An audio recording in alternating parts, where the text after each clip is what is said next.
Hello, আসসালামু আলাইকুম। আমার নাম সাংবাদিক নাফি। আমি এসেছি এখন, এটা হলি আপনি যেটা দেখতে পাচ্ছেন সেটি হলো চট্টগ্রামের দ্বিতীয় বৃষ্টি। মানে প্রথম বৃষ্টিটিও আপনারা দেখেছেন, কিন্তু দ্বিতীয় বৃষ্টিটিও আপনারা দেখতেছেন। মানে প্রথম বৃষ্টিটি আর এই বৃষ্টিগুলি এত পয়জনাস, কারণ এই সময় যত মানে ময়লা আবর্জনা উপরে জমে থাকে ওগুলো সব নিচে নেমে আসে এই বৃষ্টির সাথে। দেখতে পাচ্ছেন কেউ নাই যে বৃষ্টিতে ভিজবে, ঠিক আছে? কেউ না, একদম মানে মানে বুঝতে তো পারতেছেন বৃষ্টির কত পয়জনাস।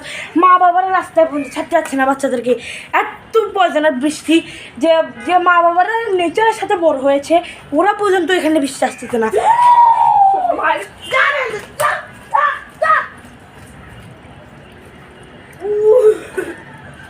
এটা যদি ভালো না হয়, তুমি তো ডিলিটেড করছো যে ওইটা নিয়ে নিবো।